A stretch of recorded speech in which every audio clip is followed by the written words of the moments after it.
Hello and welcome back to the Do Theology podcast. It is once again, as I record this, May 5th, 2025, part 2. Will there be a part 3? I don't know. It depends on how long part 2 is, I guess. Part 2 of this update on the Christian nationalism stuff. The evolution of Christian nationalism, or the de-evolution of Christian nationalism.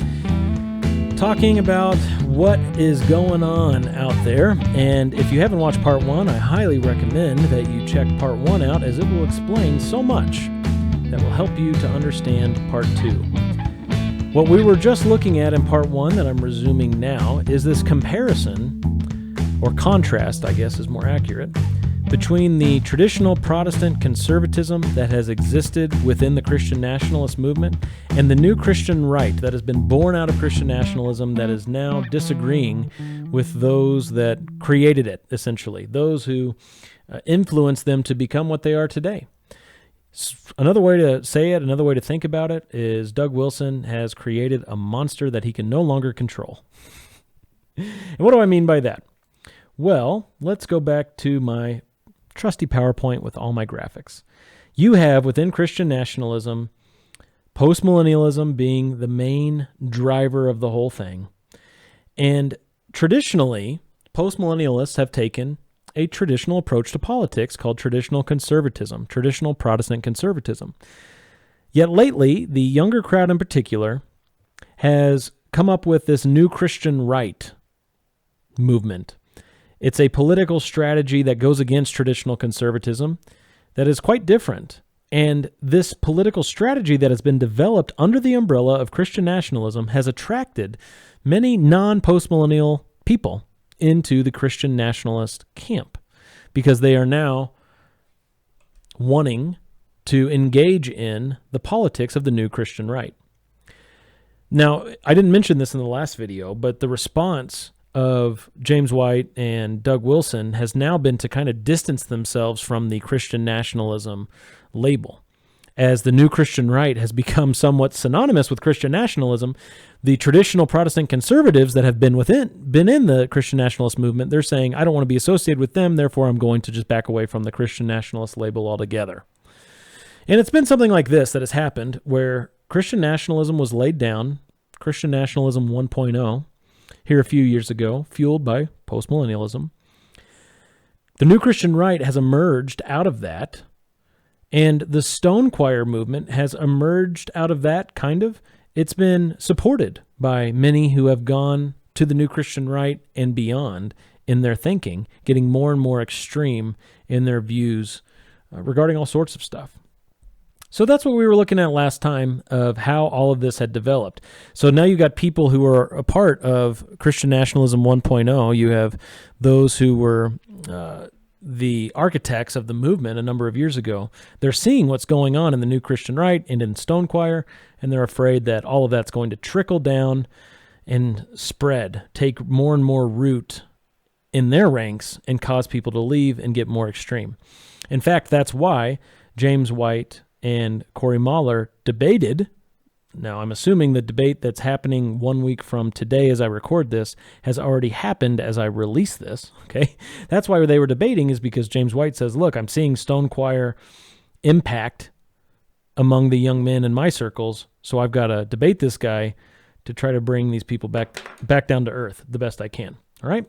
So we were looking at these differences of traditional Protestant conservatism. All right, sorry for that edit. My wife called, and when the wife calls, you answer. But here's where we were on the comparison between traditional Protestant conservatism and the new Christian right, contrasting the two. I mentioned how I got a lot of this information, or developed it out of a video by John Harris from Conversations That Matter, who has been connected to the new Christian right for a number of months, but perhaps is breaking away from them. Kind of hard to say. But this is what we covered last time. So if you want to hear more about that, you got to go back and look at the last episode. Let's keep working through this. Traditional Protestant conservatism. What has traditional Protestant conservatism said about joining with others? Well, they've been careful to draw lines. against other people, groups, and movements in both partnerships and affirmations, being constantly aware of right and wrong sides of issues. So you think of someone like James White, for example. He's very careful who he partners with, fellowships with.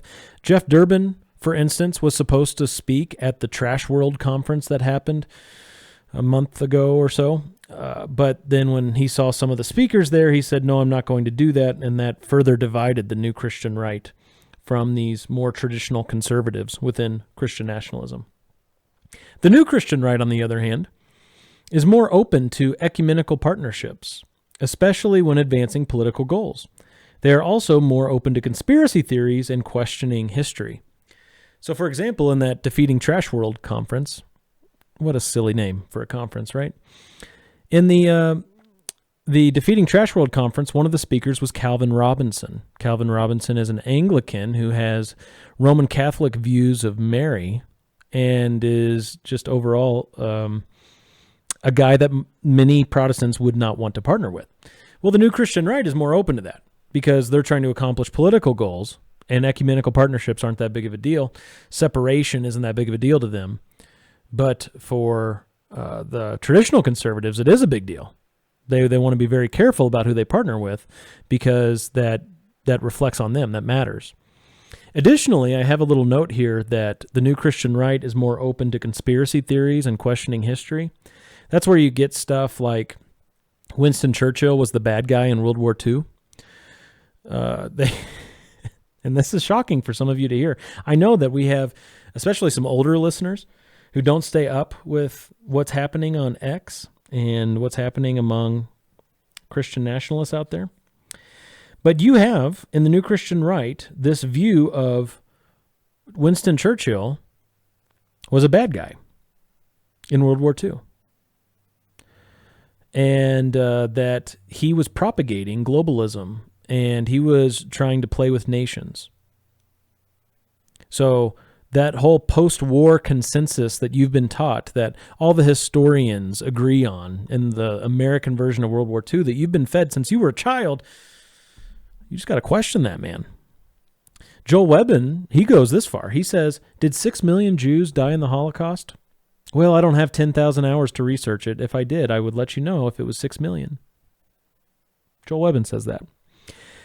And he says that's because they've all lied to us. And he clarifies, he says not the Jews alone, but he says all of our credible institutions have lied to us. So what is a credible institution? Oh, I'm sure he would say that he's a credible institution. Funny how that works, isn't it?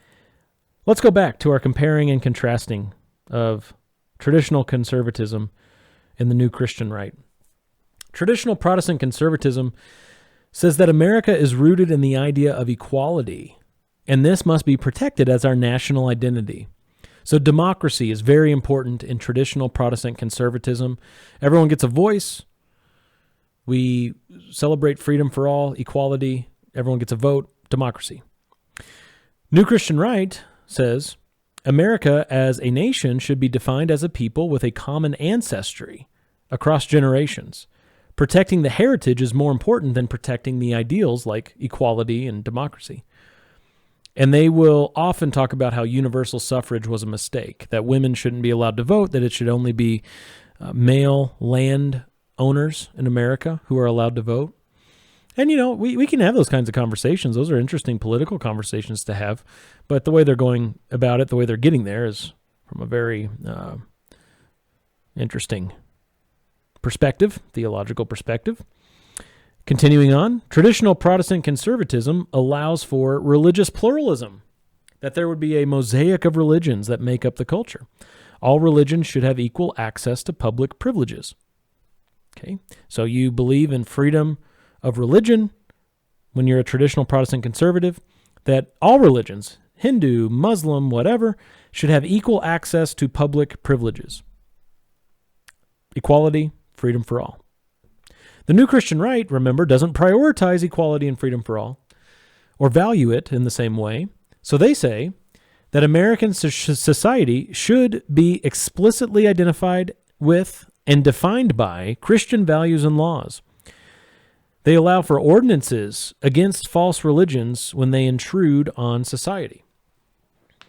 So in the New Christian Right, they're saying, look, we're going to be defined by, as a society, Christian laws, and we are going to observe those, make national holidays out of the Christian calendar, and the other religions aren't going to get the same kind of treatment.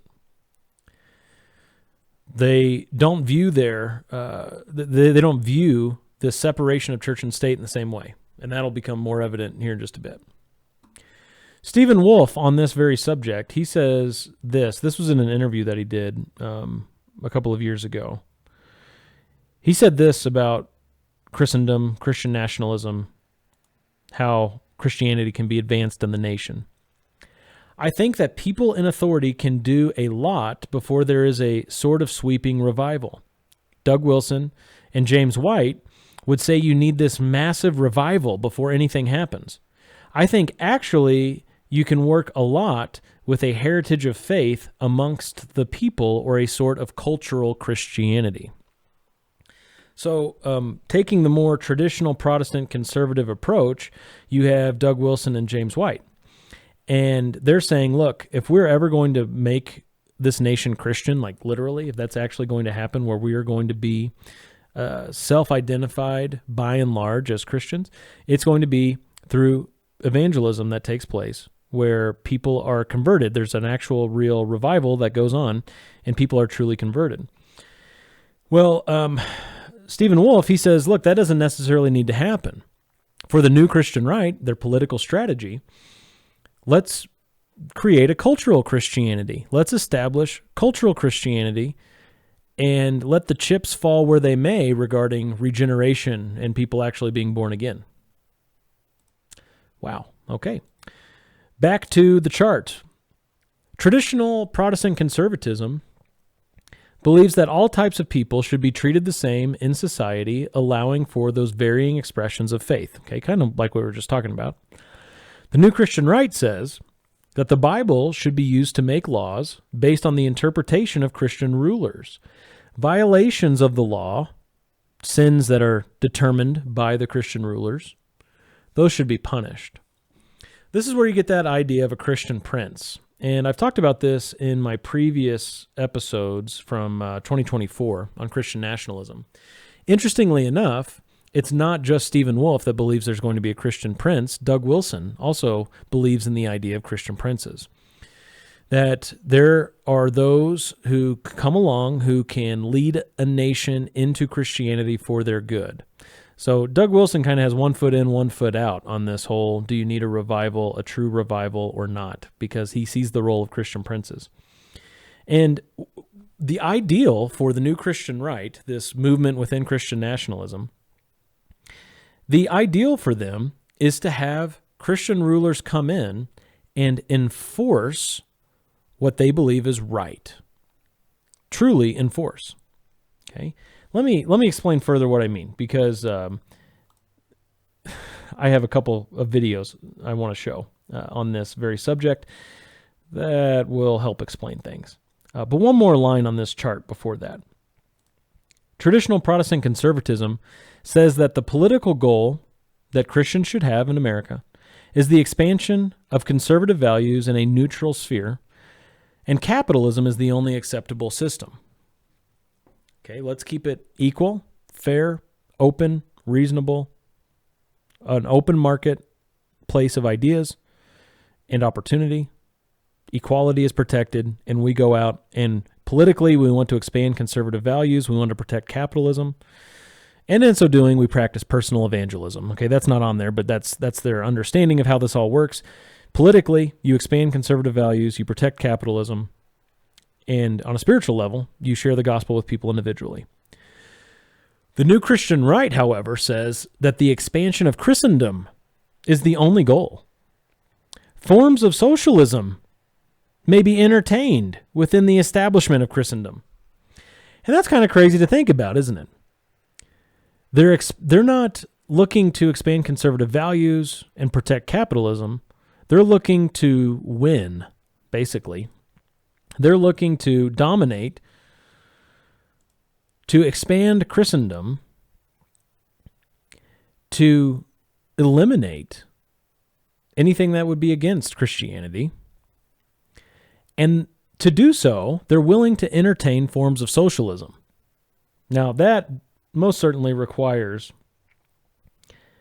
a clip. That has to be heard in their own words, because you hear something like that and you think, are you serious? The answer is, sadly, yes, I am serious. So let's pull this up. Let's go to Joel Webbin and Wesley Todd. So here's the still frame to start out with. You've got in the middle Joel Webbin, Right Response Ministries. This is from one of their live streams. He's got co-hosts on either side of him. To our left is Wesley Todd. Okay, that's the name of the man on the left who's going to be speaking here in just a moment. And the title of this episode that they did, I kid you not, the title of the episode is The State Must Correct the Church. Can you believe that? The state must correct the church. So listen to how the expansion of Christendom is the goal for them, and listen to how they're willing to entertain forms of socialism to make it happen. Here we go. But he was like, what if, Joel, hear me out. What if, guys, the way to whip the mainline Protestant denominations into shape was the state. The state. Listen to these statistics. So between the 7 mainline denominations, United Methodist Church of Christ, Evangelical Lutheran Church in America, the ELCA, the Episcopal Church, the Presbyterian Church USA, so the PCUSA, not the Presbyterian Church of America, right. The PCUSA, American Baptist Churches USA, ABC USA, the United Church of Christ, and Christian Church, the Disciples of Christ. So between those 7 mainline denominations, we are talking about 57,000 individual churches in the United States. Now, as I understand it, there are some churches in there, especially Church of Christ. There could be certainly individual congregations in them that are full of faithful, blue-collar, rural Texas folk that love Jesus. So that is not a condemnation that every single one of those 57,000 churches is for sure apostate, for sure a false church. However, the majority are. And you can map it out. Like, all right, we got 57,000 buildings to take over. Within those 50,000, 7,000, millions of people to convince, tons of ministers. Like, that's decades of work. Or, hear me out. Hear me out. I'm ready. The president, the sovereign, the magistrate, Baron Trump, he comes out and he says, the king. I've taken a task force. We've gone through every website. We've driven by every building. And we have logged thousands of churches with pride flags out front, women on the clergy. And there are soldiers on the street now. We are taking their property and we are giving it to the faithful churches in town. Amen. Love it. That is completely, historically, within the realm of the magistrate. Mm-hmm. He can do that. You are an apostate, wicked church. That's and right. you're building your land, your heritage is taken from you. That's and why it I'm is given saying, to those that will bear the fruits of it. That's why I'm saying. Okay. What'd you think of that, huh? That was pretty interesting, wasn't it? Well, if you are a church that is apostate, the Christian prince can come along, steal your personal property, and give it to somebody else. That's socialism, communism. It's all kind of tied together. That's what that is. Well, there's more to see on that. There's a clip also from Joel Webbin. This is speaking at a conference last year, I believe. This is the conference that was put on by the Ogden guys, I think. And so let's go over to X and listen to what Joel Webbin said at this conference. Now you can see the caption here. Jesus says, love your enemies. Joel Webbin says, I want to crush my enemies. Yeah, that's an actual quote. Let's play that. We have far too many idealistic people in this room, here.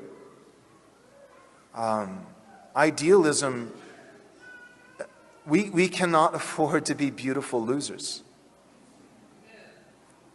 And a lot of us in this room are beautiful losers. You know how to do a triple axel on your way down to falling on a sword and committing suicide. We don't need that. We don't need that. We don't need to principally lose. We need to win. I want to win. I want to reward my friends and crush my enemies. And we need your help. Okay, well, there you go. There is a statement from Joel Webbin based on their political strategy now that he wants to reward his friends and crush his enemies.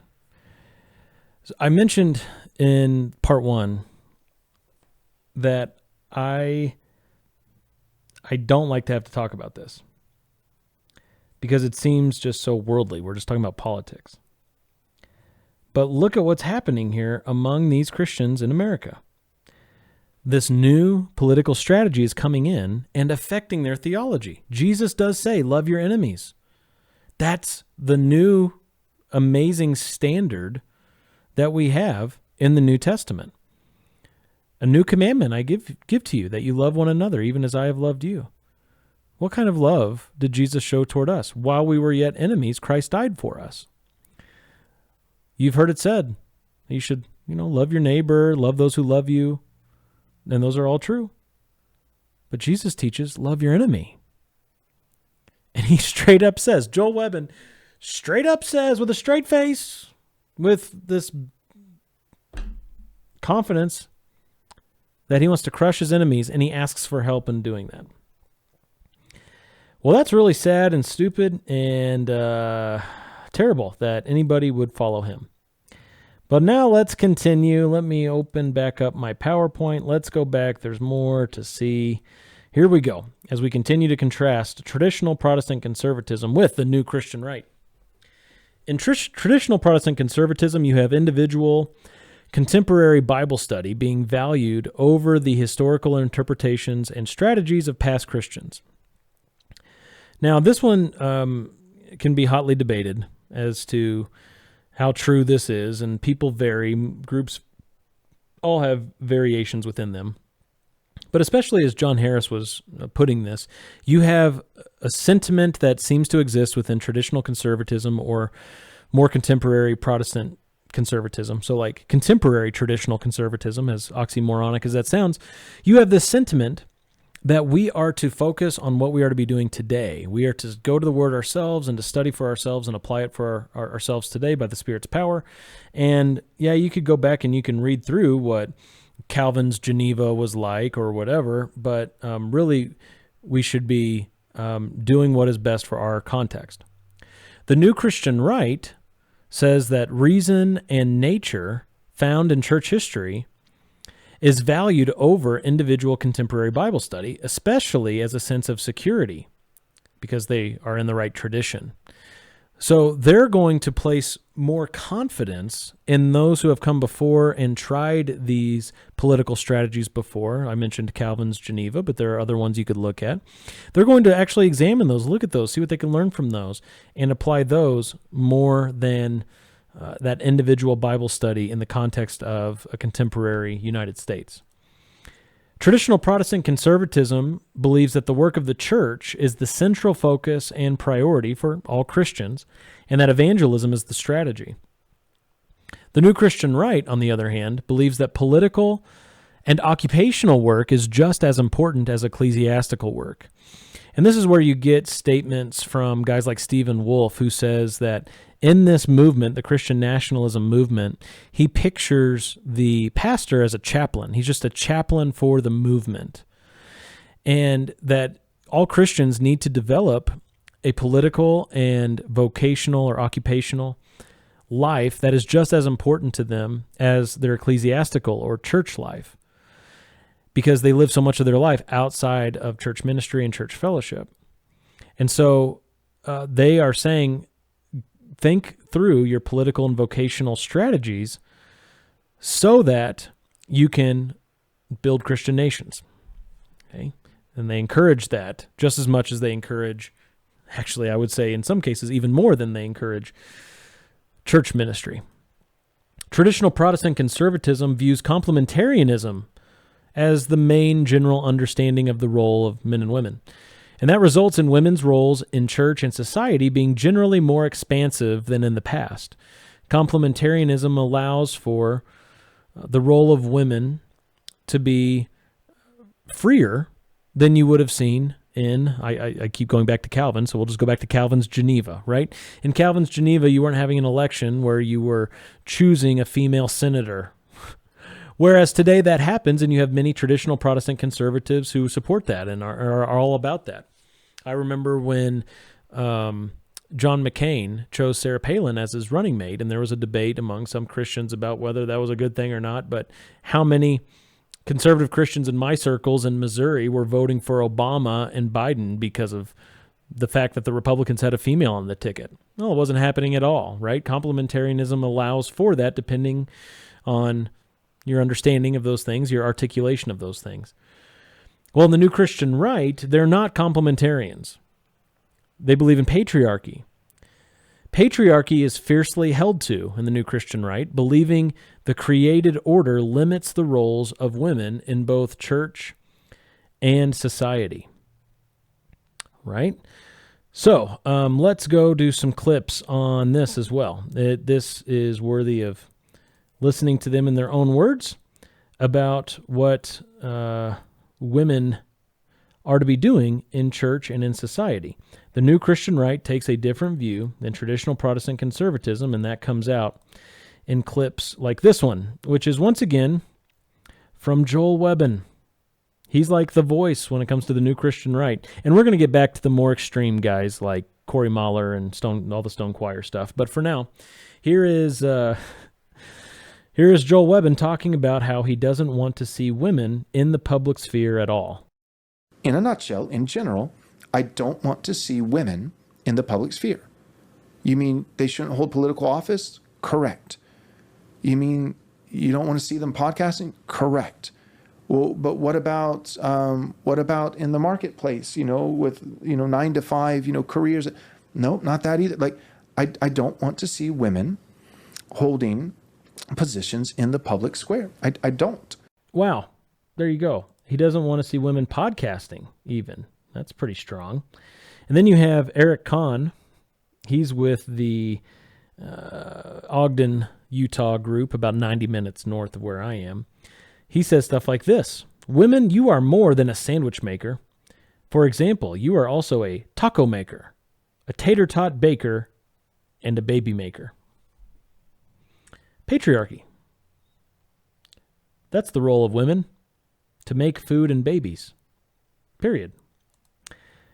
Interesting. What would he have said to Priscilla when she was correcting Apollos?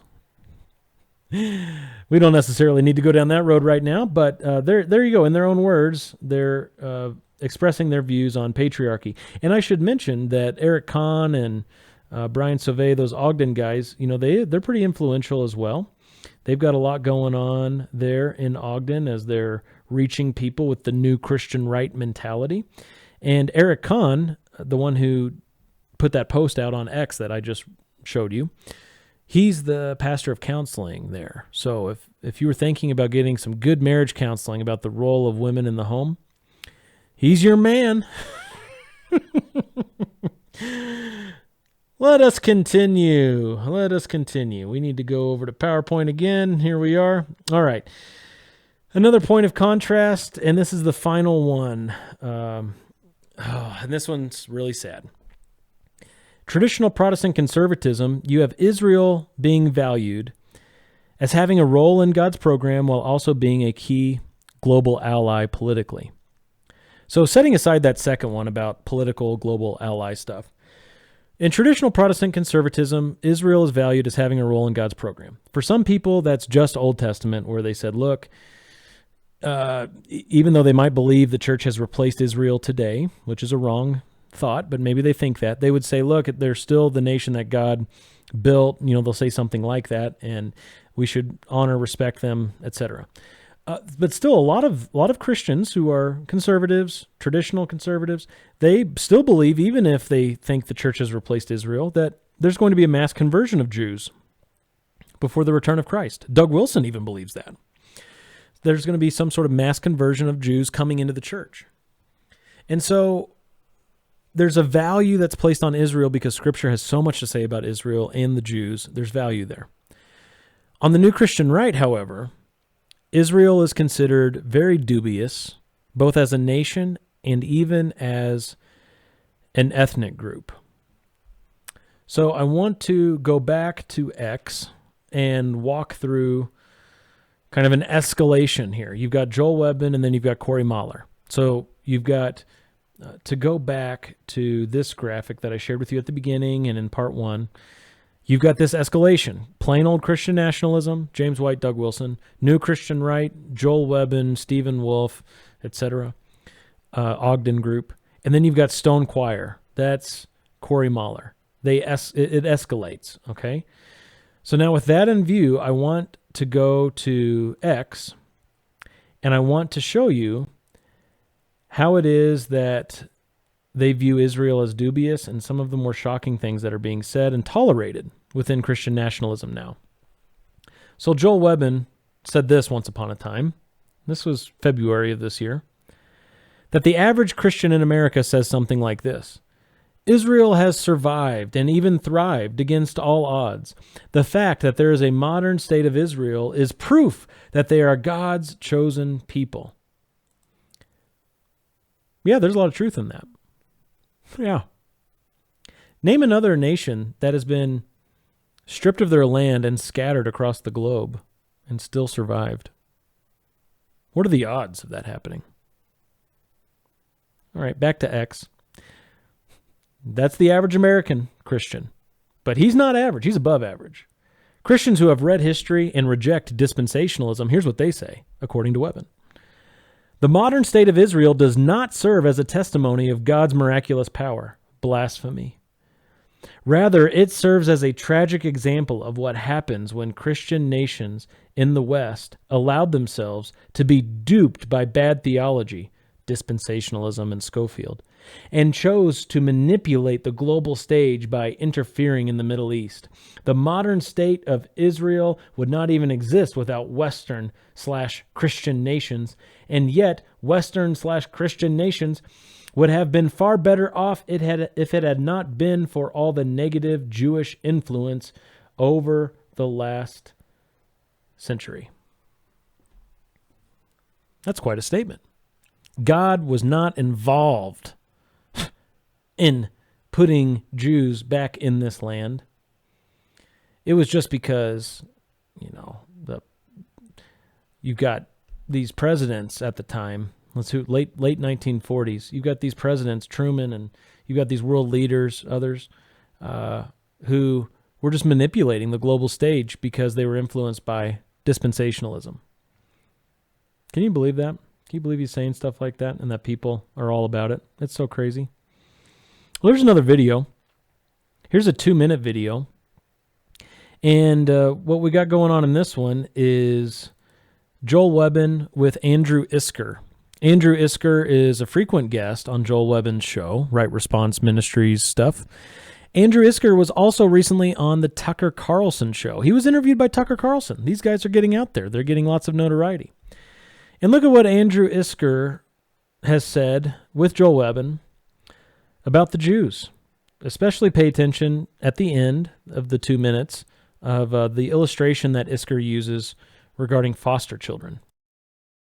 Right, when we talk about things like Christian nationalism, right, which really just is a synonym for Christendom. Right. That's all it is. Right. There is no it's not Judeo-Christendom. Right. Right. It is Christendom. It's Christ's kingdoms, right? The kingdoms of this world becoming the kingdoms of our Lord Jesus Christ. Christian nationalism, not Judeo-Christian nationalism. No. The problem is sin. And there are some Jews who disproportionately are responsible for pornography. That is just that's not anti-Semitic. That's just saying, opening your eyes and that's a tree, that's a mountain. Yeah. That's just part of life. But then the question is, what do we do about it? Well, yeah, we're not egalitarians like groups, right? Some groups do worse stuff than other groups. Yes. It's a fact. The core of their identity, right, isn't even necessarily what they positively believe, religiously or culturally or anything else. Like there are positive aspects of what they believe, but the very core of it is whatever I am not a Christian. The core identity is a rejection of Christ. Yeah. They don't want my team to be robust and strong. Yeah. Because it's not in their interest. Yeah. So what does that mean? Well, it means that I can't make them team captain. Yeah. If they don't want the team to win, I can't put them on the team and much less make them team captain. We have to be wary of them. Right? We have to not allow them to have power in our culture and destroy Christian culture. They should be treated fairly, but they don't. They get to ride in the car, and be treated respectfully in the car, but they don't get to drive. It's like having a family, and you have foster children in your family, right? You wouldn't even give your own children the credit card or the family budget, but you're definitely not giving it to the foster child. You're just take the credit card, do whatever you want. Okay, so there you go. He says, we shouldn't let them be in charge. That's kind of what they're both saying there. Jews should not have any control in our society. We should not allow them to have any measure of influence because they're anti-Christian, and our society is supposed to be Christian. Our nation is supposed to be Christian, not Judeo-Christian. So let's get all the Judeo out of there. And foster children, they're not your own children. You're not supposed to love them like your own children. So foster children, they don't get as many privileges as real children. That's his view. And we are to treat the Jews like foster children in our country.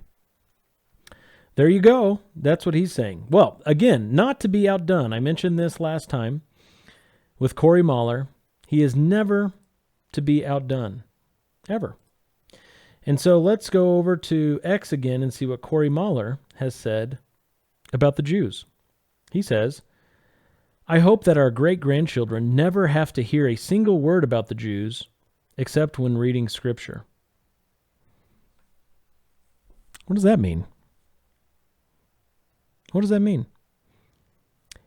He wants to exterminate the Jews? He hopes that they all die of natural causes. They just die out somehow.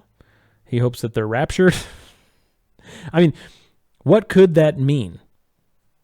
What does it mean? Well, he wants them all eliminated. He wants all Jews eliminated. Wow, that's a pretty strong statement. Can he make a stronger statement? Yes, he can. He also said this. Paradise is full of German fascists. Hell is full of Jews. Choose wisely. Oh, it's sad, isn't it? Paradise is full of Hitlers. Hell is full of Anne Franks, you could say. That's his view.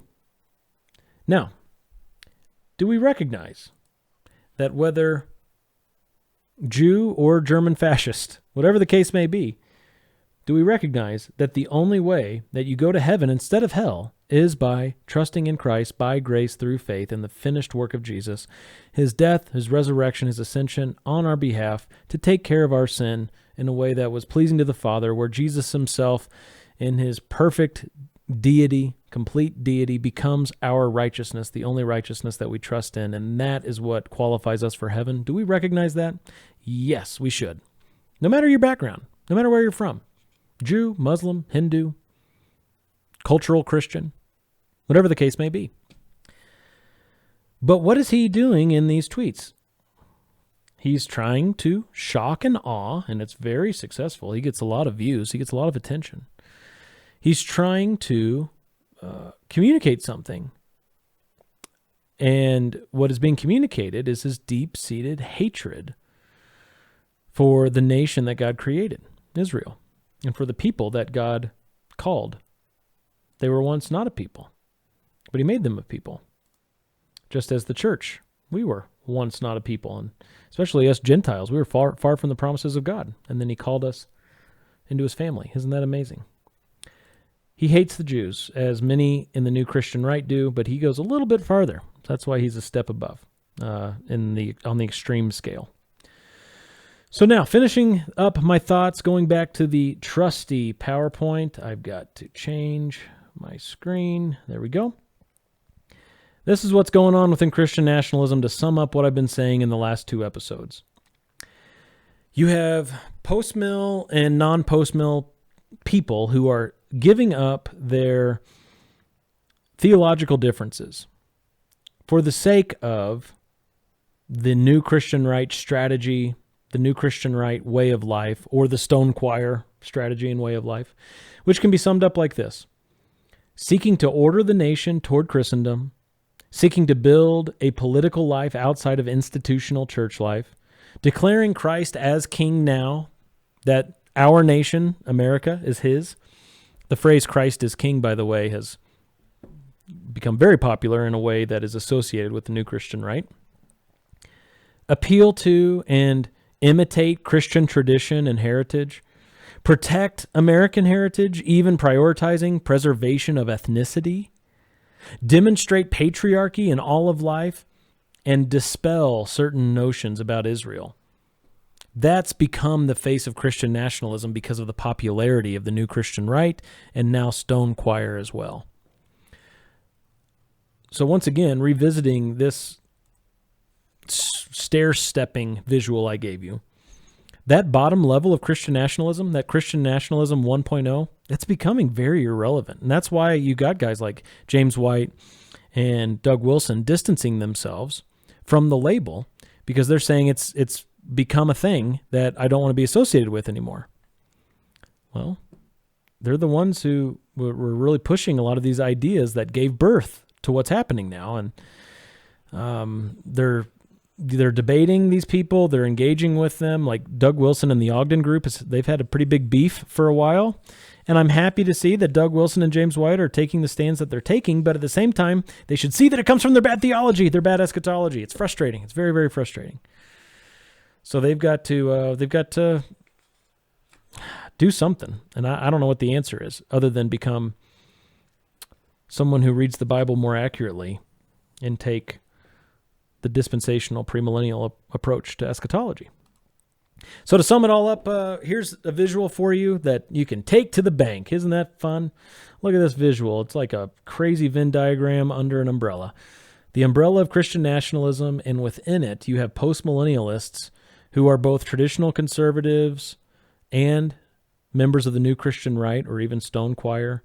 You've got non-postmillennialists who have come in who are members of the new Christian right, not really traditional conservatives, because if you're not a postmillennialist and you're a traditional Protestant conservative, you're not going to be a Christian nationalist, most likely. Okay, there are a few exceptions perhaps, but by and large, you're not going to be. But if you're with the new Christian right, then that puts you really in the Christian nationalism camp, because that's what they're pushing. And then to mess all of that up and to make it crazier, you've got this whole MAGA movement too that still exists, the pro-Trump crowd, and you get a little bit of that everywhere. In Christian nationalism, out of Christian nationalism, in the different circles within Christian nationalism, blah, blah, blah. All right? Can I be done with Christian nationalism? My goodness, I'm just like sick of it. I'm done. I wanted to talk about this stuff because it is impacting our churches, and I want people in our churches, especially pastors, to be equipped to deal with this. At the same time, I'm ready to be done. I want to talk about Bible. That was 2 episodes of not Bible. I want to talk about Bible. Whatever ideas you got for me, let me know. I would love to hear what you want to hear about, whether that's full preterism or cessationism versus the continuation of sign gifts, whether that's more eschatology or hermeneutics, whatever the case may be. Let me know. Let's get biblical. It's called Do Theology, for crying out loud, not Do Politics. But there's your update. Stay away from Christian nationalism. And until next time, you just keep doing theology to the glory of God. God bless.